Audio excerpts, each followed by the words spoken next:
Bismillahirrahmanirrahim. Assalamualaikum warahmatullahi wabarakatuh.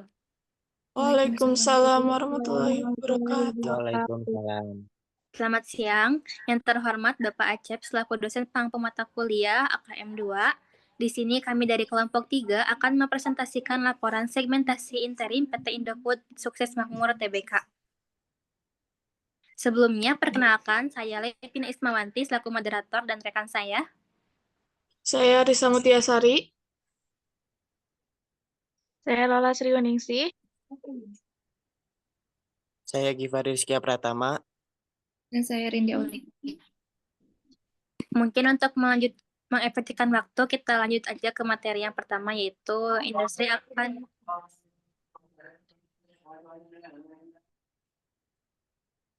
Baik, industri adalah kegiatan ekonomi yang mengolah bahan mentah, bahan baku, barang setengah jadi, dan barang jadi menjadi produk dengan nilai lebih tinggi untuk memenuhi kebutuhan masyarakat.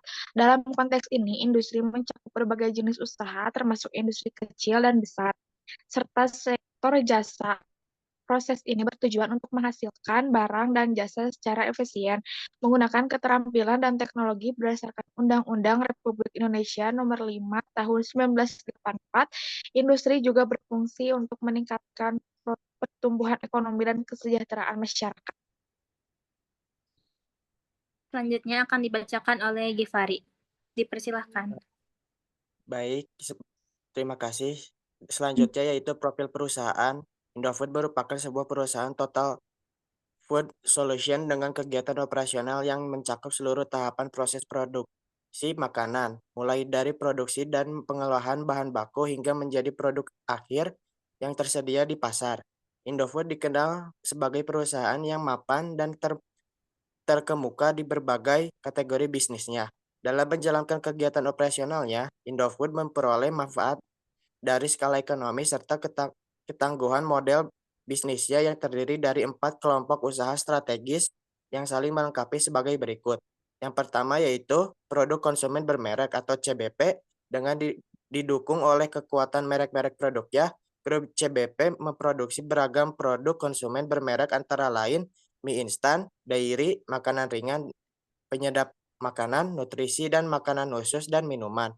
Yang kedua yaitu Bogasari Group. Bogasari memiliki kegiatan usaha utama memproduksi tepung terigu dan pasta didukung oleh unit usaha perkapalan dan kemasan. Yang ketiga yaitu agribisnis. Kegiatan usaha utama grup agribisnis meliputi penelitian dan pengembangan, pemulihan benih bibit, pembudidayaan dan pengolahan kelapa sawit, hingga produksi dan pemasaran produk minyak goreng, margarin, dan shortening. Di samping itu, kegiatan usaha grup ini juga mencakup pembudidayaan dan pengolahan tebu dan karet serta tanaman lainnya. Yang terakhir yaitu distribusi. Dengan jaringan distribusi yang paling luas di Indonesia, grup distribusi mendistribusikan sebagian besar produk konsumen Indofood dan anak-anak perusahaannya serta berbagai produk pihak ketiga.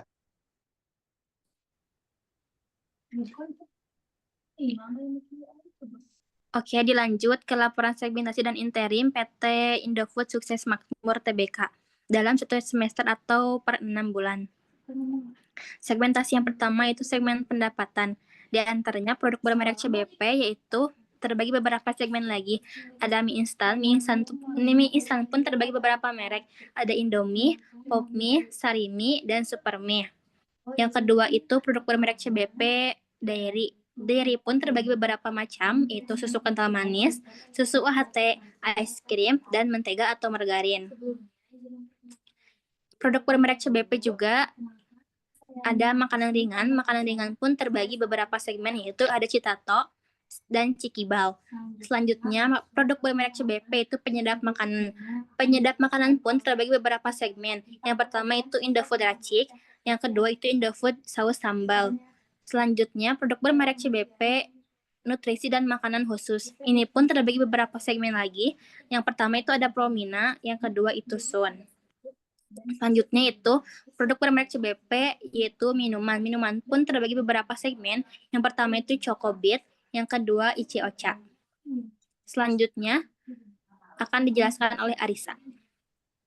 Baik, segmen selanjutnya yaitu Bogasari. Bogasari terbagi menjadi 2 segmen, yaitu tepung terigu dan pasta.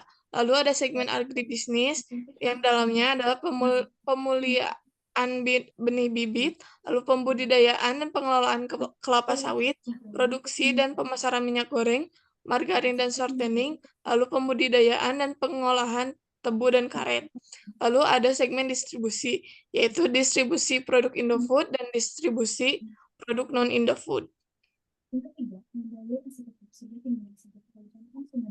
Selanjutnya, segmen biaya akan dijelaskan oleh Rindi. Untuk segmen biaya terdapat pada biaya produksi yang terdiri dari biaya bahan baku, biaya tenaga kerja langsung, adapun biaya overhead pabrik. Dan segmen biaya juga terdapat dari biaya operasional, yaitu biaya penjualan dan distribusi, biaya umum dan administrasi, biaya keuangan, dan biaya operasi lain.